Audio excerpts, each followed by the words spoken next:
Alors, donc, ce soir, donc, comment ça va se passer? Parce que on vous l'a lancé comme ça, comme on a pu. Donc, ce qu'on s'est dit, alors, c'est que vous êtes très nombreux, vous êtes plein de personnalités et de rôles, enfin, vous avez des rôles très différents en entreprise. Donc, c'est ça qui est intéressant. Donc, ce qu'on va faire, en fait, c'est qu'on va inviter quelques personnes, donc 6-7 personnes à s'exprimer, enfin, qui sont déjà prévenues, on va dire, qui ont un discours un peu structuré.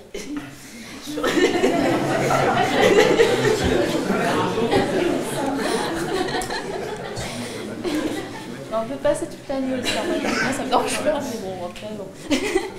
Non, parce qu'en fait, ça va vite, hein, parce que si cette personne, 5 minutes... 5 minutes chacune, parce que sinon, ça va... faut qu'il y ait du rythme, sinon on va s'endormir. Chronométrer, et après, vous allez poser des questions. Alors après, s'il y a vraiment des personnes qui se disent « Ah, il faut vraiment que je dise mon gros fail ou ma grosse réussite », et bien évidemment, dites-le. Mais il faut qu'on arrive à manger des pizzas, se parler.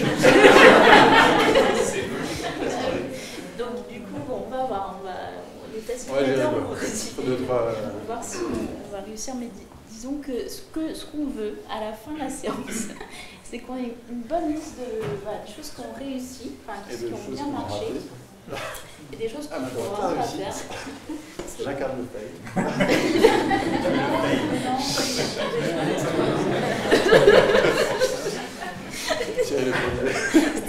C'était pas conscient. Donc, du coup, voilà, comme ça, on a cette grosse liste. Et après, ce soir cette semaine, un jour, cette semaine, en fait, on va tirer vraiment ce qui ressort vraiment et ce qui mériterait une autre soirée. Il y aura plein d'autres soirées, en fait. Je pense que ça va être un événement mensuel, parce que là, vu le mouvement qu'il y a, donc il y a plein d'aspects. Donc, je pense, par exemple, il y aura... faire un portfolio UX, à mon avis, ça, pour les jeunes freelances, je pense que c'est un vrai sujet, donc du coup, il y aura un atelier là-dessus. Et après, je ne sais pas ce qui va se passer, puisque c'est vous qui allez en parler. Donc on va faire ressortir comme ça des événements. Donc c'est pour ça qu'aujourd'hui, ce dont on a besoin, c'est sortir le maximum de fail, et puis les réussites, vraiment des choses qui marchent bien, pour que vous puissiez tous travailler ça dans vos entreprises, avec vos clients, et que vous ressortiez confiant, parce qu'en fait c'est ça l'idée aussi quand même, c'est que vous trouvez la confiance par vous-même, voilà, sans forcément avoir tout le background, toute la formation, etc. Même si évidemment on vend la formation, ça c'est normal. Bon, mais du coup la formation, ça c'est bien parce qu'il y a les méthodes, mais vous en fait c'est aussi après une autre manière de travailler. Enfin, ça c'est les formations, mais c'est vous, comment vous voyez, vous situez par rapport à tout ça. On est beaucoup, hein. Donc du coup on va essayer de rendre le truc actif. Alors on va regarder avant toute chose le survey, donc qui m'avait l'air assez intéressant, hein, première vue. Comme ça c'est pas mal. Donc il y a de l'UX dans la salle. Ça tombe bien. Il y a de l'UX, ok. Alors c'est bien. C'est facile. Alors des DA, ok, très bien. Alors pour vous, on a pensé à vous parce qu'on a beaucoup de DA dans les formations. Et c'est vrai que c'est difficile pour vous. Donc, hein? Non, excuse-moi, je voulais me déconcentrer. Donc effectivement, je pense qu'il y a pas mal de choses à développer pour vous. Entrepreneur, quand vous êtes seul, donc ça c'est effectivement un peu plus compliqué. Et après, tous les gens qui sont en entreprise, donc on va voir. Donc, salarié grand groupe, c'est intéressant. Ok. Salarié grand groupe, donc tout le monde n'a pas répondu, hein, mais bon, c'est pas très grave. 63. Salarié grand groupe, ouais, du coup, on voit qu'il y a des problèmes encore, quoi, dans les grands groupes. Ok, donc c'est bien, du coup, ça nous donne une petite indication. Alors, je vais mettre. Ah oui. Quels sont les autres contre? Alors, je regarde rapidement.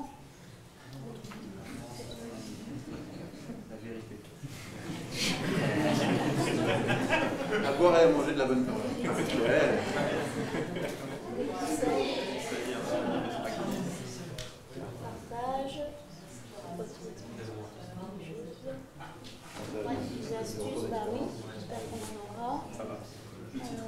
milieu de jambe. Ouais, ok. Oui, c'est ça. Bon. Voilà, évidemment, tout ça, ça va pas se faire en une fois, on est d'accord, hein, ça va se faire. Ah, vous compris, hein, je pète mal les mains. Bon, je sais, on a fait un titre hyper racoleur. Mais bon, c'était moi pour que vous veniez, quoi. Ok, bon, c'est bon.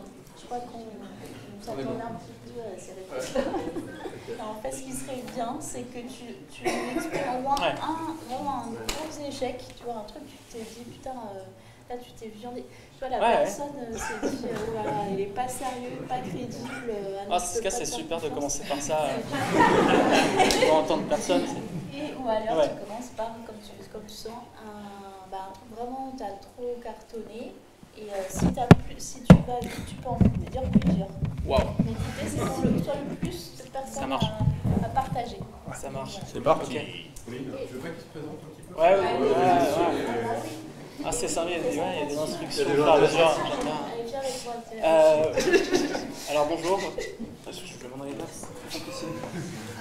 Cyril Schmitt, enchanté, je suis fondateur d'Addictive, on a un studio de UX et de direction artistique, donc vraiment on fait que ça, et la particularité c'est qu'on travaille beaucoup avec des institutionnels, donc voilà, c'est pas forcément évident de vendre notre métier à ce type de client, voilà. Et donc apparemment il faut que je vous raconte un échec de ma vie maintenant. Bon, on va... Ah d'accord. Un petit peu moins. Ok.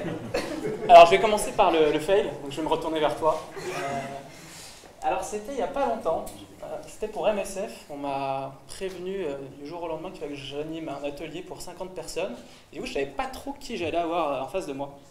Alors il se trouve que c'était des personnes d'un petit peu partout de par le monde et qu'ils n'avaient pas forcément accès à la même technologie que nous. Il a fallu que j'explique du coup ce qu'était l'UX, comme on le fait au laptop.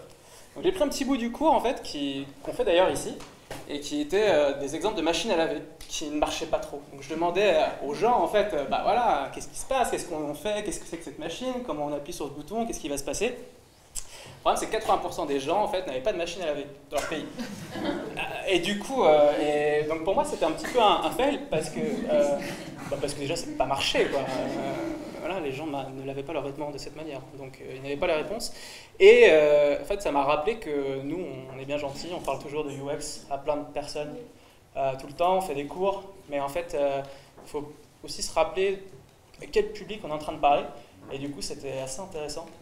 Et toute la suite du projet était pour ces personnes-là, donc voilà, c'était un petit peu compliqué pour expliquer comment on travaillait, quelles étaient nos méthodes, pourquoi on montrait ces écrans-là, expliquer tout notre travail, c'était un petit peu complexe.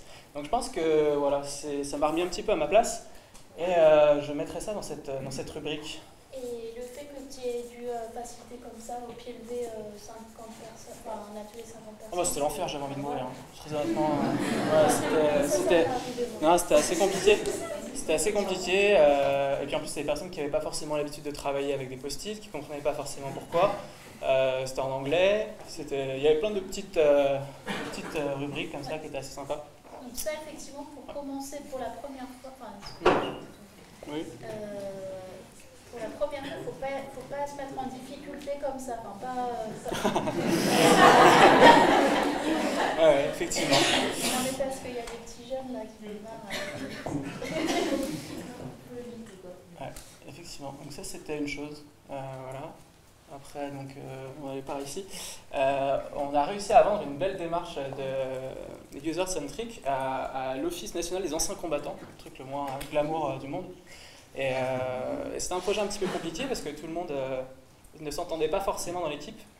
Et en fait, par exemple, un exemple de base, c'était dans la navigation principale, ils voulaient tous mettre le nom de leur département, en fait. Mais ça racontait pas grand-chose aux gens, puisque voilà, reconnaissance, sécurité, ce genre de choses, en fait, ça n'allait pas dire où trouver, où faire les démarches pour avoir une carte d'ancien combattant, par exemple. Donc du coup, ils étaient en train de se battre comme ça, et puis je leur ai fait faire un petit exercice qui leur disait, ok, mais qu'est-ce qu'on a envie de trouver sur ce site, par exemple? Et donc on a commencé à lister des choses, et ils n'avaient pas vu l'argot que nous, on avait produit. Et donc ils ont listé, j'ai tout écrit, et en fait, c'est pas du tout ce que eux voulaient faire à la base, et ça faisait des mois qu'ils étaient en train de se battre là-dessus. En fait, quand j'ai dévoilé notre argot, c'était exactement ce qu'ils venaient de dire, c'était assez cool. Parce que c'est ce que les gens aussi voulaient voulaient voir. Donc du coup, c'était assez agréable de travailler sur ce projet parce que c'est des gens qui étaient complètement extérieurs à ce qu'on fait, aux démarches que l'on a, et ils ont adhéré petit à petit à cela, à la démarche, et j'ai vu qu'ils étaient vraiment, au fur et à mesure des ateliers, à fond dedans, et qu'ils comprenaient vraiment pourquoi on faisait ça. Et finalement, ça a donné un site qui est pas si mal, qui vient de sortir la semaine dernière d'ailleurs, et qui fonctionne assez bien. Alors ça, effectivement, alors je me permets d'en rajouter une couche. Oui, bien sûr, n'hésite pas. Parce que ça, c'est vrai que ça, c'est un point qu'on fait dans la formation, et ce que je fais, c'est hyper dur, mais en fait, ça marche vraiment bien. C'est que quand vous êtes en atelier, vous faites tout de suite, vous organisez la pensée de votre client pendant qu'il parle. En fait, au lieu de juste l'écouter, vous notez tout, et il voit sa pensée, et il dit « Waouh, c'est organisé ». En fait, c'est visualiser quand le client commence à voir son projet, que vous lui donnez, en fait vous êtes un média entre lui et sa solution, et ben ça, il signe direct parce qu'en fait il sait qu'il peut vous parler, ça crée une confiance tout de suite et simultanéité aussi même dans le livrable en fait. Donc c'est ça, je trouve que c'est ouais. T'as pas fait parler des départements ni des contenus, mais tu as fait parler des usages. Ouais. Je voulais faire ça, qu'est-ce que vous faites? Ouais. Ce qui est bien, c'est qu'ils en posant des questions très simples comme ça ils se criaient dessus juste avant qu'on fasse cet exercice, et après ils étaient là, ils ne pouvaient plus rien dire parce que tout le monde était d'accord en fait. Donc c'était assez cool. Ouais, voilà. très bien. Je pense que je suis pas mal niveau temps. 3, 2. Bravo.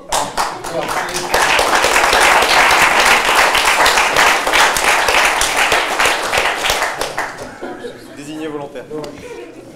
Tiens, je te mets Je vais commencer par un fail, oui, passant. C'est mieux de commencer par les mauvaises nouvelles et de finir par les bonnes nouvelles. C'est ça. Donc, je m'appelle Sébastien, Sébastien Bonneval. Je suis lead UX chez BPCE, Banque Populaire Caisse d'Épargne, dans le bancaire, avec des petites personnes qui travaillent avec moi, qui sont là. Je suis surveillé dans les deux coins, donc je vais faire attention à ce que je dis. Mais je ne vais pas parler de BPCE aujourd'hui. Je vais parler de 2 autres expériences bancaires, justement, enfin bancaires ou assimilées bancaires. On va commencer donc par la mauvaise. Alors je vais revenir, là je suis en salarié, mais je vais revenir à l'époque freelance. On va remonter dans le temps. C'était il y a un peu plus d'1 an. J'ai bossé dans une fintech, une mission dans une fintech qui s'appelle Ditto, qui fait de la multi-currency, donc des multi-devises. Si vous voyagez, genre vous n'avez pas besoin de changer votre argent et il n'y a pas de frais bancaires, etc. Donc c'est hyper intelligent. Sauf que le CEO avait juste voulu copier mince, comment ça s'appelle Revolut, merci. Et en fait, le problème c'est que quand on veut copier quelqu'un déjà existant et que on a envie plus de se faire plaisir que de répondre à des besoins utilisateurs, malheureusement, c'était un très gros problème. Des personas qui avaient été mis au placard au fond d'un PowerPoint, un CEO qui se mettait vraiment en avant, qui ne partageait pas sa vision claire, beaucoup de problèmes de communication. Du coup, on était une petite équipe avec d'autres. Alors, il y avait des intervenants de consultants avec moi. C'était un peu compliqué, j'étais le senior de l'équipe et on avait vraiment du mal et on a essayé de revenir à des fondamentaux. Et ce que je me suis aperçu, en fait, c'était qu'il y avait un problème de maturité UX. Et là, je vous donne un petit conseil pour ceux qui... petite astuce, en fait, là, malheureusement, je n'avais pas fait quand je suis rentré dans cette mission, c'est de jauger la maturité UX de l'entreprise où vous intervenez en tant que freelance, par exemple, ou même si vous postulez pour un CDI dans une boîte, justement. Regardez cette échelle de maturité. Vous tapez maturité UX sur Google Images, vous trouvez plein de graphiques super simples. Et en fait, quand on regarde l'échelle, justement, ça part de pas de culture UX, commencer à intégrer de l'UX, avoir de l'UX dans son entreprise, et j'ai oublié les autres, jusqu'à arriver à complètement intégrer l'UX dans ses process.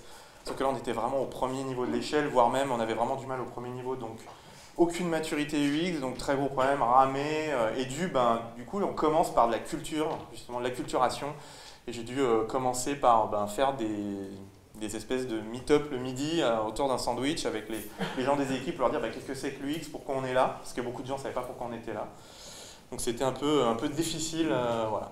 Contexte très difficile et ça n'a pas beaucoup avancé. Je crois que l'appli est en ligne, mais pour vous résumer du coup jusqu'où on a été, on a fait un test sur 300 utilisateurs et c'était catastrophique parce que l'onboarding avait foiré dès le départ. Donc quand on foire un onboarding et qu'on n'arrive même pas à voir l'application, ben, autant dire que votre service il décolle pas, il marche pas. Donc voilà, ça a remis en cause des choses, mais moi je suis parti à ce moment-là parce que pareil ça devenait très compliqué et je me sentais pas à ma place. Tu t'es retrouvé avec un manque de maturité UX, avec en plus le CEO persuadé de faire un truc, ouais. utilisateur. Il était dans son monde. Pire que pire. Ouais, voilà, c'était vraiment là. J'ai entendu des news de ceux qui sont restés. Ouais. C'était plutôt difficile. Il y a eu beaucoup de départs, beaucoup de gens licenciés aussi. Assez catastrophique. Enfin voilà, un gros fail même pour la boîte. Je ne sais pas trop ce qu'il donne maintenant. Je crois que l'appli est en ligne. Je ne sais pas si vous checker l'Apple Store. Ça fait un moment que je n'ai pas regardé. Je ne sais pas s'il est toujours là, mais voilà. Ouais. Donc, bon, ça c'était le mauvais avec maturité UX, checker l'échelle. Pour une réussite, du coup, pour rester un peu dans le bancaire toujours, j'ai fait une expérience chez PayPal, une expérience plutôt cool avec PayPal France. PayPal France, ils n'avaient pas très mature en UX non plus, mais ils se sont dit, tiens, on a des problèmes de conversion sur nos sites commerciaux. On ne performe pas assez sur la vente de nos produits. C'était plutôt l'équipe marketing qui s'est posé ces questions. Ils ont dit, tiens, on a entendu parler de ce truc, l'UX, on ne sait pas trop. On sait, alors j'étais dans une boîte où justement, là j'étais pas en freelance, j'étais chez Rap, une agence digitale qui s'appelle Rap.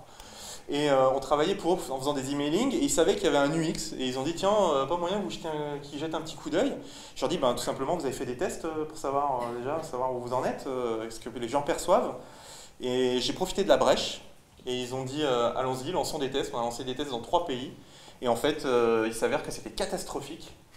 Mais ils ont dit help me, aidez-moi. Et du coup alors les États-Unis sont venus en renfort et on a mis en place un design sprint de 3 jours pour le coup. Oui. J'étais déjà passé au laptop en plus un peu entre temps, donc j'ai un peu mis le pied dans la porte là-dessus aussi, c'était cool. Et du coup, j'ai vendu ce design sprint et ça a été, du coup, pour eux, ça a été la révélation, tout le monde a pu s'exprimer, il y a eu beaucoup d'experts qui ont défilé, etc.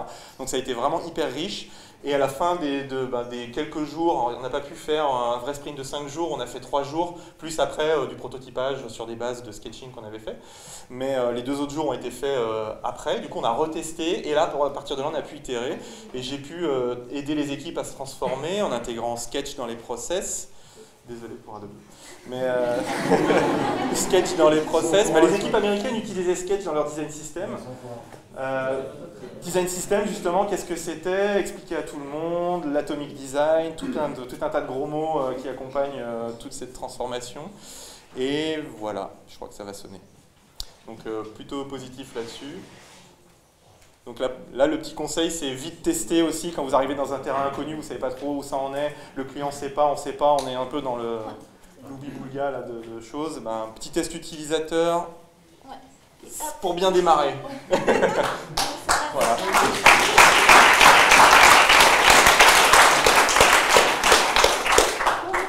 Allez, je te sens.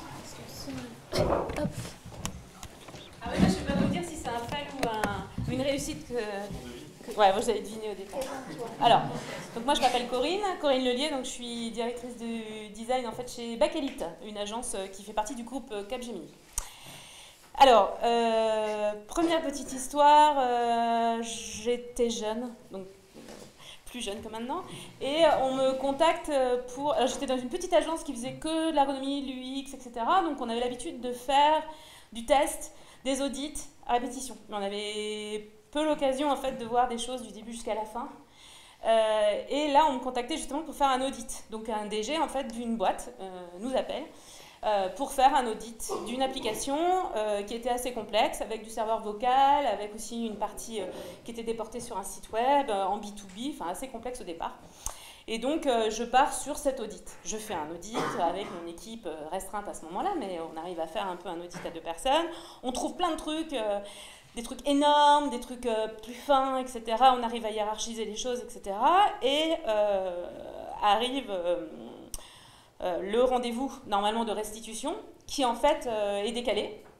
Et le DG me dit, écoutez, vu que le rendez-vous est décalé, ce qui serait bien, c'est que vous fassiez peut-être une pré-présentation par téléphone à ma collègue Colette, qui sera ravie d'entendre vos premières recommandations. Et donc, je prends le téléphone, j'appelle Colette, et donc Colette très gentille, voilà, je m'appelle Colette, je suis chef de projet, machin, et tout.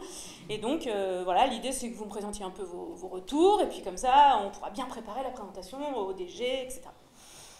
Et donc là, moi, j'y vais. Donc, audit, voilà, résultat de l'audit. Donc, en fait, on comprend pourquoi on se pose la question de refondre les choses, parce qu'en fait, ça ne va pas au niveau quantitatif, au niveau qualitatif, au niveau des problèmes, au niveau des machins, etc. On avait rajouté aussi des tests utilisateurs pour être bien sûr de tous les problèmes qu'on avait pu mettre à neuf, etc. Enfin bon, elle m'écoute, je m'essouffle presque à force de parler, et là, elle me dit... En fait, faut que je vous dise, c'est moi qui l'ai fait, ce projet. Voilà, donc là, la petite leçon. Donc là, j'ai essayé de me dédouaner au téléphone. Là, elle est devenue très agressive. J'ai encaissé, j'ai essayé de réargumenter, mais là, t'as plus d'arguments, en fait. Oui, mais vous savez, l'UX, l'ergonomie, le machin, enfin bon... Et j'ai essayé à chaud de faire les choses. J'ai réussi à rester au téléphone encore une demi-heure. J'ai raccroché, j'ai pleuré, j'ai crié à Aline pour qu'elle revienne. Et en fait, j'ai fait après une formation comment gérer les conflits et l'agressivité au téléphone.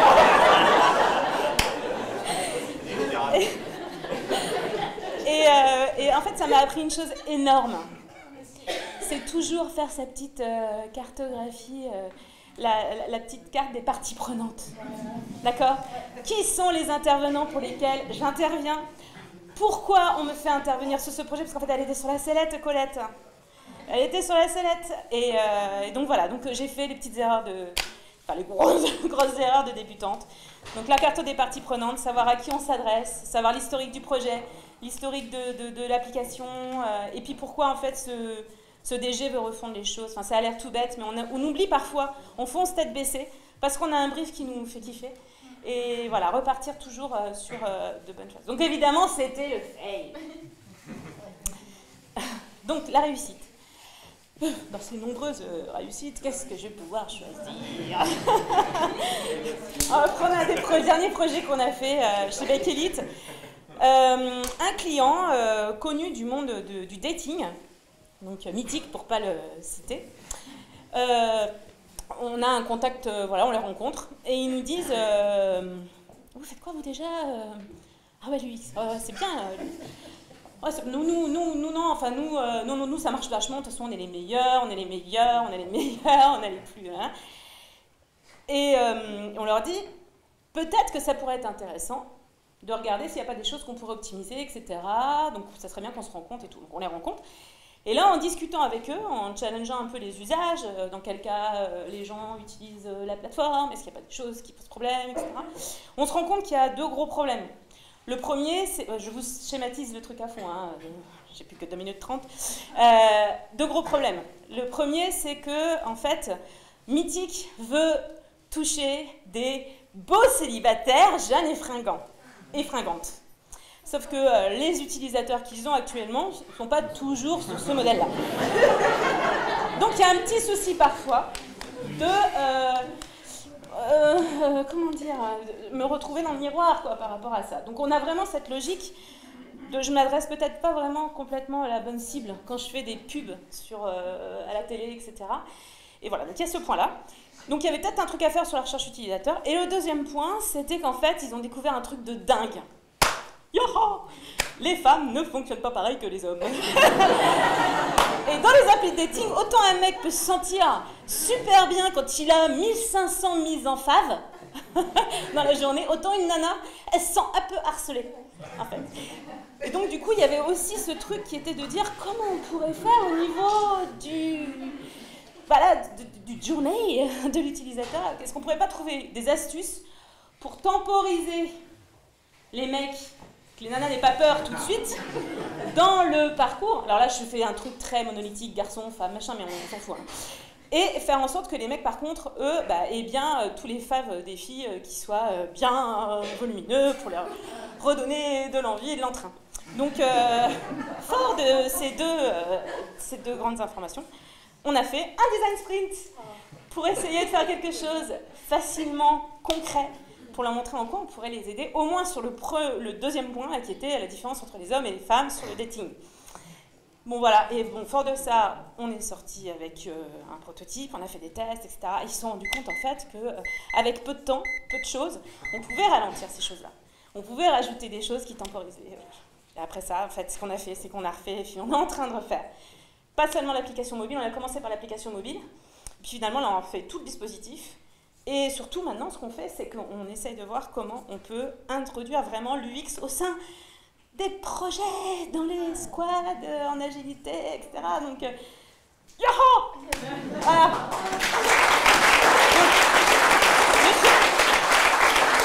Le truc important, faire parler les clients, parce que même quand il n'y a pas de problème, quand on fait parler les clients, de toute façon, il y a toujours un truc qu'on peut trouver.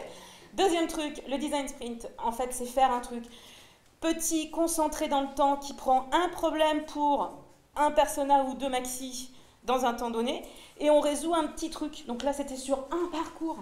Enfin, on avait pris un parcours, celui du truc de mise en fave, etc. Et le deuxième, c'était comment on gère en fait la page de mon profil. Voilà. Et à partir de là, on a une preuve, et après, en fait, tout s'est enchaîné. Voilà. Très bien.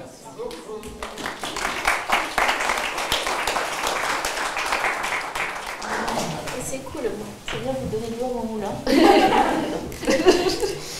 Non, mais c'est vrai que le design sprint, ce qui est cool, c'est qu'effectivement, ça n'embrouille pas le client, quoi. Vous lui dites, voilà, 3 jours, allez, on se réunit, on travaille, et puis après... Parce que c'est vrai que pour un client, il doit à sa place. Il va payer, il va faire un gros chécos, il ne sait pas ce qu'il va avoir, la recherche utilisateur, il ne sait pas ce qu'il va avoir. Donc c'est vrai que c'est un bon argument. Oui, c'est vrai. Bonsoir à tous, donc Nadège Bit, je suis responsable de l'expérience utilisateur dans une ESN. Je travaille donc chez Vnext, j'ai pris mon poste hier.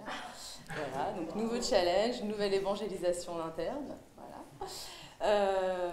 Alors en termes d'expérience fail, c'est vrai que moi aujourd'hui j'interviens sur l'encadrement d'équipe et aussi beaucoup sur la vente de l'UX. Donc mon fail récurrent au début, je dirais, c'était de ne pas vouloir forcément participer à la vente des projets et de laisser ça seulement aux commerciaux. Donc parfois on n'a pas le choix. En agence, on a un DIRCLI qui part vendre le projet. En ESN, on a un technico-commercial, un bizdev, ce que vous voulez. Parfois on n'a pas le choix parce qu'on arrive en fait sur un projet qui a été vendu pendant qu'on n'était pas là. Et en fait, ce qui se passe, donc ça m'est arrivé plusieurs fois, mais là en l'occurrence, je pense à un projet spécifique pour une banque que je ne citerai pas, mais celle d'un monde qui change. Voilà. Et en fait, je me suis retrouvée... Ce qui se passe, c'est qu'en fait, les clients vont comprendre... Alors, le commercial va faire ce qu'il peut pour vendre au mieux, chiffrer au mieux. Il y a deux effets un peu négatifs. Le premier, c'est le chiffrage, donc vous vous retrouvez avec pas assez de jours. Donc, en fait, vous ne pouvez pas faire votre travail dans les bonnes conditions.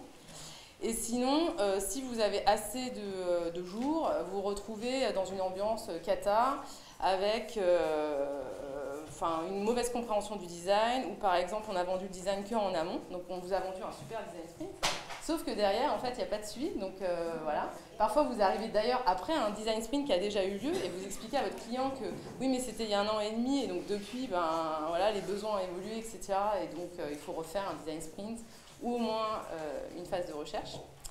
Donc ça, c'est déjà quand il y a une compréhension, une maturité sur l'UX qui est correcte. Et sinon, en fait, vous vous retrouvez en face aval, donc un bon cycle en V, où le designer arrive juste pour mettre la couche graphique, voilà, on confond UX et UI. Donc moi, les deux me sont arrivés.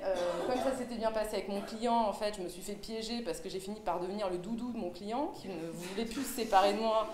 Mais voilà, donc j'étais en souffrance, j'avais plus rien à faire, j'étais facturée 1 100 € le jour et en fait je faisais un bouton par jour, donc ça faisait cher le bouton et j'avais beau expliquer que ma valeur ajoutée n'était pas là, voilà, c'était compliqué quoi. Donc voilà, donc déjà en fait être investi dans la vente de ce qu'on va livrer ou alors envoyer quelqu'un qui a vraiment qui est capable en fait de mener la méthode de bout en bout.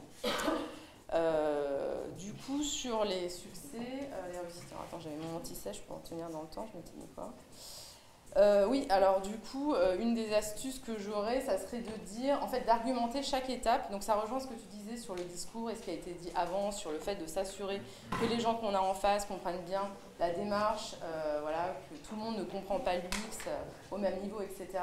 Et donc du coup, moi j'irai plus loin. Ce que j'essaye de faire maintenant systématiquement, c'est d'argumenter chaque phase et de donner en fait les bénéfices de chaque étape. Donc par exemple, recherche utilisateur, donc, parce qu'en fait le design sprint, en effet, ça dure que 5 jours et le client va vous dire mais c'est super, vous allez tout me faire en 5 jours. Donc, non, ça ne marche pas comme ça non plus. Donc expliquer qu'après on va devoir répliquer ça, que la recherche utilisateur va permettre au client de mieux comprendre ses utilisateurs, d'avoir des retours utilisateurs qu'il n'a jamais eu, de mieux comprendre sa cible, etc.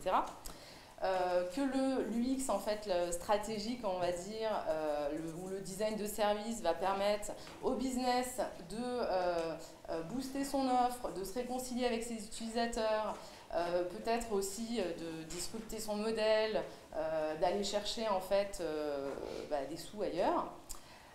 Sur la conception, en général, ils comprennent bien parce que ça, c'est ce qu'ils attendent, c'est le livrable. Donc, on n'a pas trop besoin d'argumenter. Et pour éviter de se retrouver à faire que à pisser du wireframe ou à faire que des mock-ups, en fait, réexpliquer en fait l'intérêt des tests utilisateurs pour éviter de développer des fonctionnalités ou des services qui servent à rien. Et travailler en fait avec les développeurs pour pareil gagner du temps. Donc en fait, on travaille de plus en plus en design system. Et donc expliquer que ça c'est du temps gagné en fait en travaillant avec les développeurs main dans la main et pas seulement à la fin. Voilà, donc ça c'est important et du coup ce qui va aussi avec ça c'est définir des KPI dès le début, donc c'est pas toujours facile. KPI quantiques quand on travaille sur des sites de e-commerce ou grand public, on va penser au taux de conversion, nombre de clics, etc. Mais aussi des KPI quali, à savoir la satisfaction, ok, mais derrière, par exemple, je sais pas moi, le nombre de fonctionnalités qui n'ont pas été développées ou qui ont été tuées assez tôt pour éviter en fait des surcoûts. Ça peut être ça aussi en fait, c'est définir des KPI quanti de fail finalement, identification des échecs en avance. Et j'avais un dernier truc que je voulais dire, mais je ne sais plus ce que c'était. Ah oui, et du coup, en fait, valoriser aussi les bénéfices additionnels de la démarche design, au-delà, en fait, pour les utilisateurs, pour l'entreprise. Donc, les plus simples, en fait, c'est de dire zéro formation, parce qu'on va faire des interfaces ou des produits qui vont être beaucoup plus intuitifs. Mais derrière, en fait, il y a toute la notion de transformation digitale, de facilitation, d'accompagnement, de dire qu'en travaillant dans les règles de l'art, de la démarche, derrière, en fait, on va former des gens qui, en interne, seront capables d'être aussi partie prenante et de diffuser les méthodes, etc. Ah, c'est super ça. Voilà. Ça, c'est bien, ouais. C'est bien de toucher. Et là, c'est intéressant parce qu'on commence à toucher. Enfin, l'UX commence à être lié vraiment au niveau des concepts dans la tête des clients. Commence à être lié à la transformation digitale. En fait, il y en a qui le comprennent, mais du coup, vraiment appuyer dessus, expliquer aussi que c'est du temps gagné sur la com autour de leurs nouveaux produits derrière, etc., sur l'engagement. Ouais, c'est très bien. Voilà. Très bien.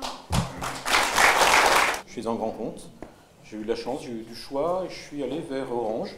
Il m'a proposé un poste d'UX, UI designer. Moi, l'intérêt, c'est que en fait, je vendais en même temps ma compétence en tant que designer graphique, interactif, grâce à mon poste de DA précédent, et puis mon appétence pour l'UX. C'est-à-dire que je me suis pas vendu aujourd'hui, à ce moment-là, je ne me suis pas vendu comme UX pur parce que je ne me sentais pas être capable de vendre que ça. Le gros intérêt, c'est que j'ai intégré des projets en Linux directement chez Orange, avec des vrais projets agiles, en one roof, avec beaucoup d'interactions avec les développeurs. Un système qui est proche de ce qu'on appelle l'extreme programming, mais version designer, c'est-à-dire qu'on est deux en fait, avec Catherine qui est ma paire là, même le soir elle me suit. C'est horrible, je suis même aux toilettes, c'est terrible. Et donc on est en fait deux cerveaux sur un seul ordinateur. C'est exactement comme les développeurs. On a un seul ordi et on passe tout le temps de l'un à l'autre. Quand on veut, on prend la main et on travaille à deux vraiment sur les mêmes interfaces. On a un travail qui va de l'UX. Alors on n'a pas la recherche UX intégralement parce qu'on est arrivé sur des projets qui avaient déjà démarré.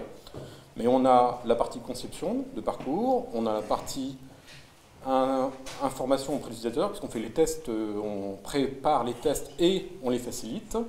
Et on itère systématiquement, on prototype, on teste, et tant qu'on n'est pas OK, tant qu'on n'a pas validé les parcours, on continue jusqu'à arriver à quelque chose de valable avant de les passer aux développeurs.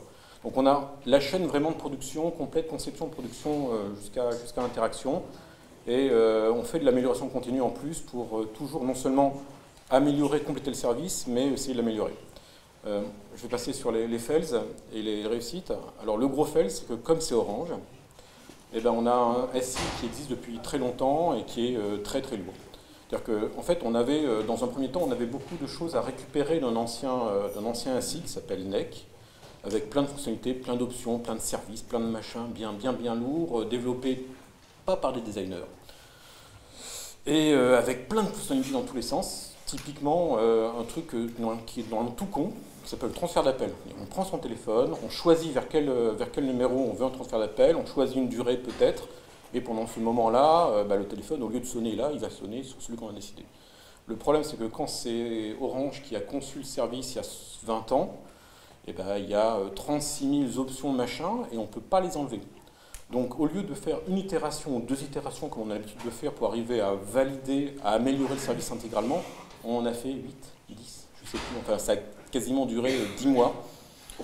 Et l'enseignement à la fin, c'est qu'à un moment, il faut lâcher. Il y a des contraintes, il faut en tenir compte, et il y a des moments où il faut savoir que les contraintes, on ne peut pas passer à travers. Quand on n'est pas une start-up, quand on ne peut pas révolutionner le SI, faut passer à travers, enfin, faut oublier, on peut gratter, on peut améliorer, on peut tricher pour que l'utilisateur ait l'impression de prendre la main et l'impression de mieux comprendre. On fait de la pédagogie, on fait d'autres choses, mais il faut arriver à savoir où notre rôle du X commence et où il finit. Côté, alors ça c'est très négatif, je suis désolé pour Orange. Côté, mais c'est pas grave parce que, enfin voilà, moi quand je suis arrivé chez Orange, je connaissais presque ces contraintes-là, donc j'ai pas de problème avec ça. Ça, c'est vraiment la partie fail. La partie réussite, c'est que récemment, on a animé un focus group, c'est quelque chose qu'on n'avait jamais fait, quelque chose dont j'avais très très peur au départ, d'arriver à animer 8-10 personnes, un groupe, voilà. Et en fait, on se base sur plein de choses. La communauté UX, que ce soit par le laptop ou même à l'extérieur, est très présente, et on a plein de documentation, on peut se baser dessus. Quand on a autour de nous des designers, parce qu'on a d'autres gens qui sont dans des projets agiles en Linux, et ben on a fait une répétition, on a fait une V0, avec, on s'est mis en situation, on leur a donné des rôles, toi t'es machin, t'es pas tel personnage, tel personnage. On a fait une vraie répète, et on l'a fait en réel, et ça s'est bien passé. Et ça s'est bien passé non seulement parce qu'on s'est mis dans les bonnes conditions, parce qu'on a travaillé avant, mais parce qu'on a encore l'un de cerveau. C'est-à-dire que la Catherine, en fait, elle n'était pas là pour animer le groupe, mais par contre, elle était là vraiment à côté pour arriver à analyser ce qui s'est dit, les 30 pages de verbatim qu'on s'est tapé derrière, arriver à en tirer une scientifique moelle. Et ben, je pense que le collectif, en fait, il est très très fort, même un collectif à deux, en fait. Voilà, c'était l'enseignement qui marche toujours, mais c'est bien de le rappeler, même dans des cas comme ça. Voilà.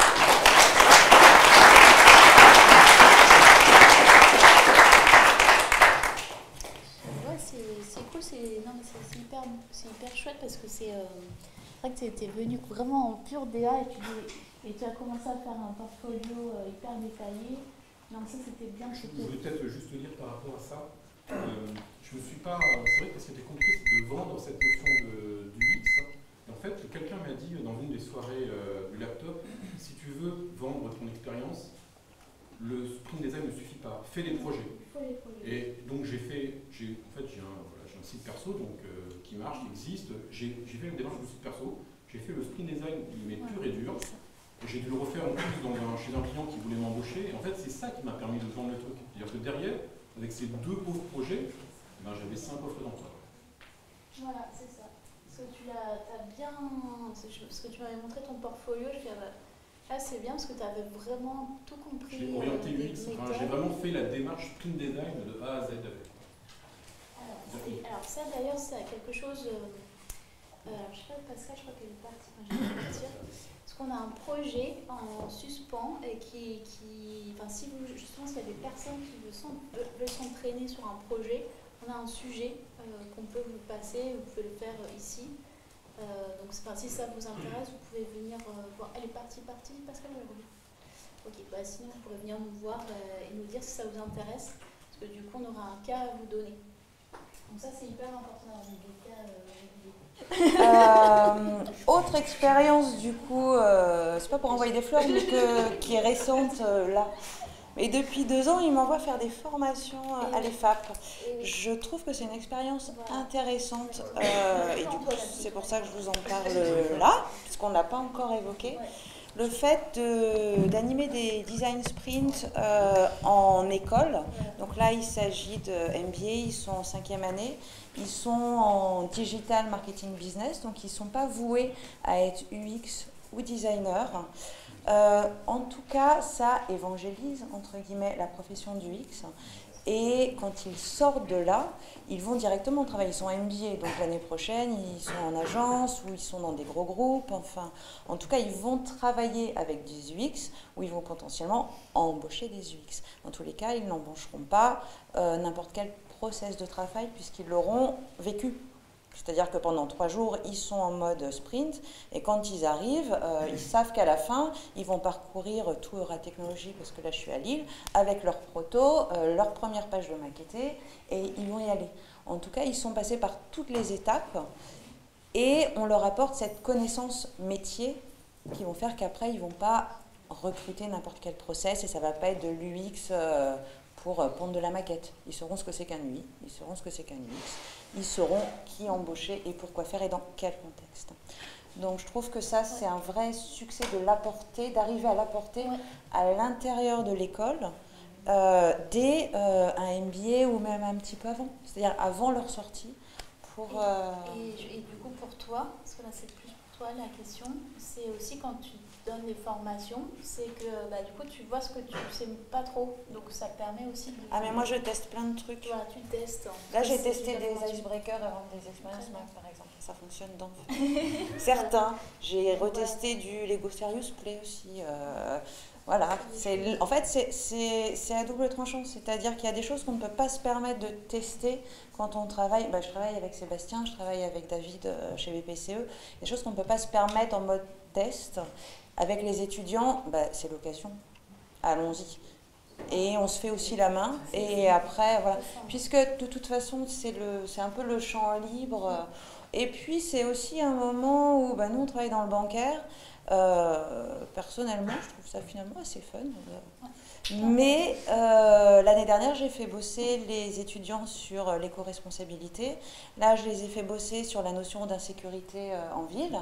Ça me permet de sortir de mon contexte. Donc ça m'apporte aussi beaucoup de choses. C'est-à-dire des méthodos, on les ressort, on en sort, on y revient. Les étudiants m'apportent des choses et moi, je leur apporte aussi le contexte professionnel. Les deux vont l'un avec l'autre et voilà. Oui, c'est bien, parce que toi, du coup, quand on t'a vu, quand tu as débarqué à la FLOP, tu étais graphiste, c'est ça? Je sais plus exactement ce que tu faisais. Ouais, alors j'ai fait plein de choses. J'ai démarré dans le print, après j'ai bifurqué web. Je fais un passage chez Marcel, après je fais un passage chez F83 où j'étais UX, designer d'interaction UX. Et après, un petit peu comme là, on m'a happé et je suis rentrée pour faire un peu mouton à 5 pattes. Ouais. Donc j'ai fait un petit peu tout, j'ai travaillé pour un groupe qui s'appelle Dextenso, qui sont des éditeurs juridiques. Et je suis arrivée au moment de la digitalisation. Donc c'était le moment où le digital arrivait, donc il n'y avait pas d'équipe digitale. Maintenant on a un directeur digital, on a de la recherche et développement, etc. Ce qui n'existait pas à ce moment-là. Donc j'étais la première à arriver et où j'ai essayé de mettre de l'UX, mais dans un contexte où... ça n'a rien d'être utilisateur, non, on sait. On a fait du droit. On est allé à l'école, on peut les faire. Mais on va les faire les projets, on va directement faire appel à une agence, des mecs hyper forts en branding, et puis voilà, on n'a pas besoin, on sait faire. Donc, je suis quand même restée 5 ans, puis au bout de 5 ans, j'ai commencé à avoir un petit peu marre. Donc, je suis partie après une réunion où quand même j'avais les développeurs et toutes les parties décidantes, puisque enfin, à ce moment-là, je faisais vraiment partie du truc comme ça, et où le mec de l'agence qui était missionné pour le développement me dit « Non mais l'UX, ça sert à rien ». Voilà, j'ai fait un bébé, je suis revenue. J'ai dit, bon écoutez, moi je reste, mais je reste pas pour ça. Et on m'a dit, mais écoute, je pense qu'on va pas y arriver. J'ai dit, bah, ok, très bien, je pars. Et je suis arrivée au laptop 2 mois après. Voilà. Ouais, on part tous enchaînés. Ok, mais c'est super. Parce qu'en plus, ce qui est cool, c'est que tu fais la Creative Jam. Enfin, c'est vraiment le... Tu es l'exemple même. De la bonne élève. Voilà, c'est ça, la batte en T'as un sticker. J'ai mon sticker. Non, mais c'est vraiment comme t'as bien. D'ailleurs, toi aussi, tu es en passe de coopération. Tu refais la Creative Jam.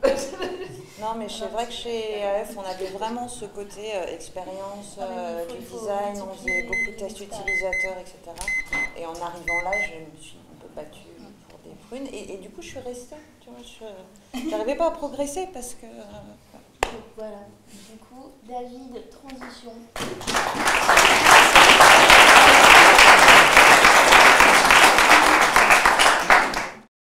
C'est vrai. Toujours la laptop quelque part. C'est ça, oui. Une sorte de mythique de... Le mythique des UI. Alors, je sais pas, je vais alterner les fails et les success, quoi. Je vais commencer par un success. Donc moi, je me présente rapidement. Donc moi, c'est vrai que ça fait un bout de temps qu'on se connaît et puis que je fais un peu de l'UX. Donc là, je suis en fait responsable UX chez BPCE. Je vais faire une petite séquence émotion, mais je pense qu'un de mes plus grands succès, quand même, c'est d'avoir recruté Sébastien. C'est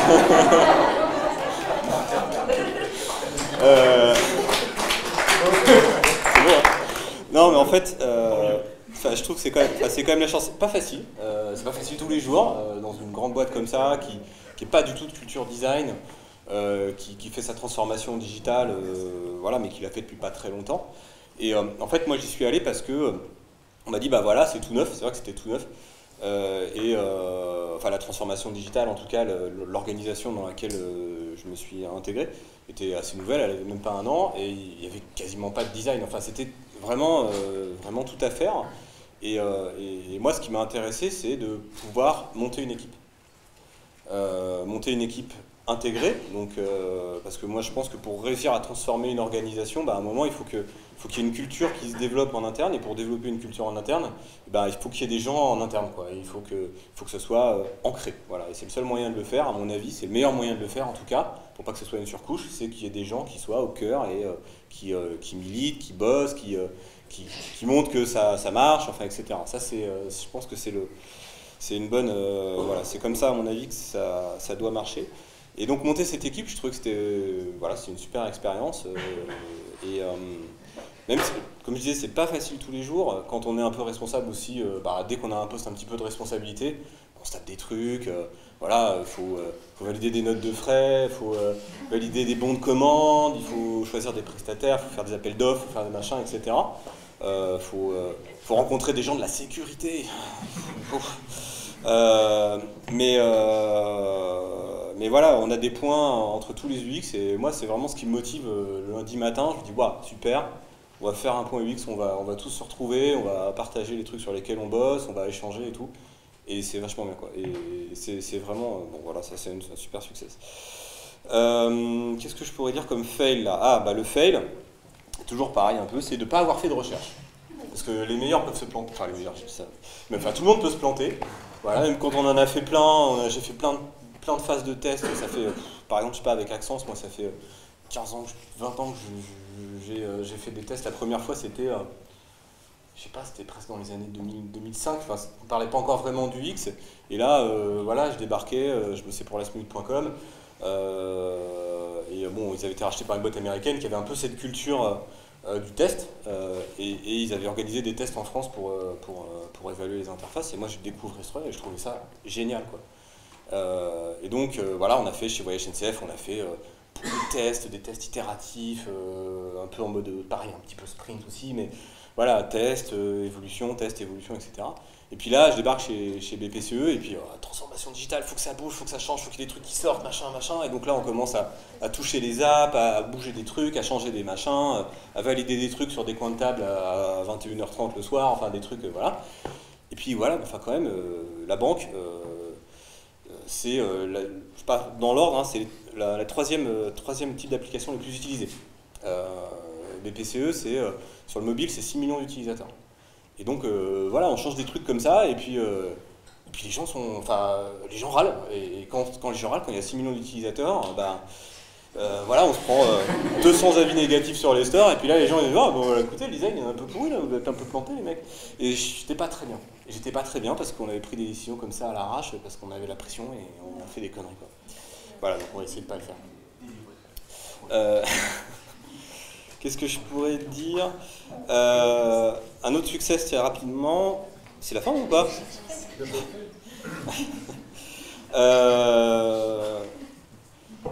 Ouais, un succès, mais là c'est un truc. Chez Voyage SNCF, aussi pareil, c'est un peu. Enfin, pour moi, ce qui m'intéresse, c'est un peu faire l'UX à l'échelle, c'est-à-dire de se dire qu'on pouvait changer des trucs pour plein de gens, en fait. Et donc, Voyage SNCF. Typiquement, parcours d'achat train, 3 milliards de chiffre d'affaires. Le truc, voilà, je sais pas combien, des fois il plafonne à 6000, ça va super vite. Je finis celui-là, il plafonne à 6000 visites par heure des fois, enfin c'est des trucs énormes. Et voilà, et on a passé un an à essayer de refondre ce parcours d'achat, ça s'appelle ça le dialogue de vente, voilà, c'est le tunnel où les gens ils achètent leur billet de train. Un an, et puis avec des aléas, des machins, des trucs, des projets déscopés, etc. Je dois avouer qu'au bout d'un moment, ça m'a un peu fatigué. Bon, après 4 ans, je suis parti faire autre chose. Et puis 2 ans plus tard, ou 3 ans plus tard, je crois, voilà, finalement, ils le sortent. Ils sortent un truc nouveau. Et là, je reprends mes carnets de dessin, les trucs, et je retrouve le dessin de ce que j'avais fait. Et encore plus fort. Un peu plus tard, j'ouvre le cahier, enfin le livre de maths de ma fille, de CE2, je crois. Et là, je vois un truc, une explication sur comment lire un tableau. Et là, je vois la page de Voyage SNCF. La nouvelle, enfin, la nouvelle, quoi. Voilà, le cas d'école, comment lire un tableau. Et ben là, c'était quand même vachement cool. Alors, c'est pas... Ce qu'il faut dire, c'est que c'est bon. Je sais pas, il y a des gens de la SNCF ici ou pas? Enfin, il y en a qui ont bossé, qui connaissent, Parce qu'il y en a beaucoup maintenant, et ce qui est cool aussi, c'est que maintenant, lui, ça s'est vraiment implémenté, ça s'est vraiment intégré, donc maintenant, ils sont très nombreux, c'est vachement cool. Et oui, enfin, c'est difficile de dire, voilà, c'était vraiment un travail d'équipe, on était assez nombreux à bosser dessus, etc. Mais voilà, se dire qu'on a réussi à changer quelque chose dans la durée.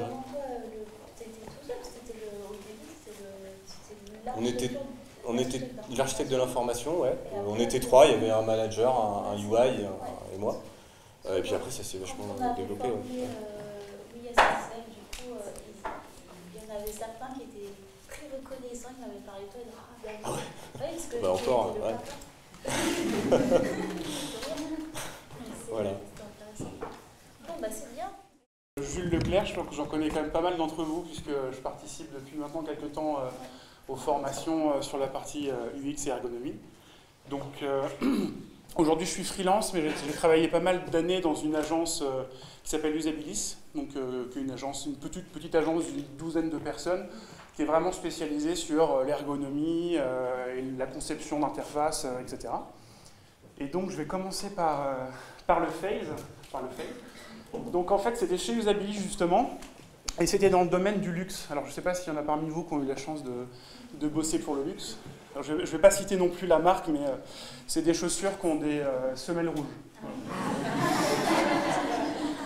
Et donc, en fait, le projet m'excitait pas mal, puisque l'objectif était de faire la conception du site e-commerce pour cette marque de luxe. Donc vendre des chaussures à $6 000 sur un site en quelques clics, c'était sympa. Jusqu'au moment où en fait les choses ont vraiment commencé. C'est-à-dire qu'on a commencé à faire des premiers ateliers de travail. Donc les deux approches qu'on préconisait évidemment et qu'on préconise toujours, c'est la co-conception, c'est-à-dire travailler un peu avec tout le monde pour concevoir les produits, Et le deuxième, c'est d'intégrer les utilisateurs. Alors, sur l'intégration des utilisateurs, on a bien compris dès le départ que ce n'était pas possible. C'est-à-dire que la marque voit les choses comme elles doivent être, la marque a une vision, et puis les utilisateurs qui ne comprennent pas, on les laisse sur le côté du trottoir. C'était un petit peu comme ça qu'ils voyaient les choses. Donc ça, c'était le premier point. Donc déjà, on en avait conscience en démarrant la mission, mais c'était un peu embêtant. C'est-à-dire qu'on se doutait bien qu'il allait y avoir beaucoup de discussions et qu'on n'aurait jamais d'éléments concrets pour pouvoir argumenter si oui ou non ce qu'on fait en termes de nouveaux sites e-commerce pour la marque allait marcher ou pas, parce qu'on ne pouvait pas le tester. Voilà, on ne pouvait pas le tester, il fallait que ce soit lancé directement. Et donc l'autre problème que ça a posé, c'est la partie co-conception. Puisqu'on a fait en fait des premiers ateliers de travail avec des gens du marketing, qui étaient très sympas, très intéressants. Alors il y a des gens qui venaient des États-Unis, il y avait des gens qui venaient de différents pays. On se mettait ensemble, on échangeait sur des sketchs d'interface en disant voilà, on pourra arriver sur le catalogue comme ça, puis il y aura des effets de zoom. Voilà, on parlait tous ensemble d'idées de sketch, etc. Et puis à la fin d'un des ateliers de travail de ce type-là, il y a le responsable du projet qui dit « Oui, alors maintenant, du coup, il va falloir qu'on voit avec Frida. » Et je dis « Ah bon, mais c'est qui Frida ?» Bah, Frida, c'est la DA, c'est une grande amie du créateur qui va donc maintenant voir un peu ce qu'elle pense de tout ça. D'accord. Donc très bien. Alors, c'était une surprise, là, pour le coup. Et donc, il s'est avéré qu'il y a eu une sorte de réunion assez, je ne sais pas comment le qualifier, en fait, une sorte de truc surréaliste, où on avait tout le travail qu'on avait fait.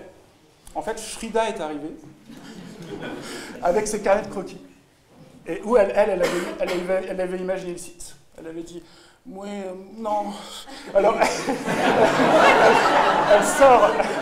elle sort son carnet de croquis en disant il faut que sur la page d'accueil, on arrive avec une constellation de chaussures qui tournent dans tous les sens, etc. Donc là, on commence à avoir des sérieux doutes sur la suite du projet. Et effectivement, ce qui s'est passé, c'est disons que le compromis n'a jamais été vraiment possible. C'est-à-dire qu'on a fini par être un peu les petits ouvriers qui faisaient ce que Frida avait imaginé le soir sur son carnet de croquis, comme ça. Donc, voilà. Et puis évidemment, c'est ensuite elle qui allait présenter aux créateurs les pages du site pour les valider ensuite et les mettre en ligne. Donc une démarche très très centrée utilisateur. Donc c'est un fail, mais voilà. Donc depuis, je n'ai jamais retravaillé pour le luxe. Je ne suis pas certain de le faire. Et une réussite, alors rapidement, un peu à l'inverse de ça. Comme je disais, j'étais pendant pas mal d'années dans une agence spécialisée sur l'ergonomie et donc l'implication des utilisateurs. Alors il faut quand même se dire que même si c'était une agence spécialisée là-dedans, à l'époque où on ne parlait pas d'UX, ce mot ne s'utilisait pas. Donc il était très compliqué parfois d'argumenter pourquoi il fallait impliquer les utilisateurs. Parce que les gens nous disaient je les connais, les utilisateurs, etc. Donc du coup, en fait, on a piraté un peu le truc. C'est-à-dire qu'à un moment donné, on s'est dit, finalement, on a vendu, je sais pas, voilà, on n'avait pas vendu ça au client, c'est-à-dire qu'on ne lui avait pas fait valider ça dans son devis, entre guillemets, mais on le fait en lui expliquant, non, mais attendez, on se voit cet après-midi, mais ce matin, on va quand même faire des tests, etc. etc. Vraiment qu'une demi-journée pour le faire. Et donc on le fait, on fait ça, et l'avantage énorme qui s'est avéré, c'est que en plus de l'après-midi de présenter nos maquettes, nos wireframes sur le site ou l'application, je ne sais plus ce que c'était en l'occurrence, en fait, on appuyait ça de retours qu'on avait eu de gens qu'on avait pu voir à l'œuvre en testant les interfaces. Donc ça a très bien marché. C'est-à-dire que le client, en l'occurrence, a complètement trouvé ça génial. Donc il voulait travailler comme ça. Et ce qui se fait, c'est qu'ensuite, à partir de ce jour-là, en fait, on l'a systématiquement mis dans tous les devis qu'on a fait pour tous nos clients. C'est-à-dire que c'était systématique dans la méthode qu'on proposait. On disait... Sachez qu'au minimum, il y aura un moment donné, bon, c'était devenu une journée, parce qu'une demi-journée, c'est quand même un peu sportif, une journée systématiquement qui était dédiée à ça. Et en fait, la grande majorité des clients, par la suite, finalement, ont accepté le principe, et il n'y a qu'une minorité qui a vraiment dit non, nous on ne veut pas, etc. Donc, voilà. Ouais, ça,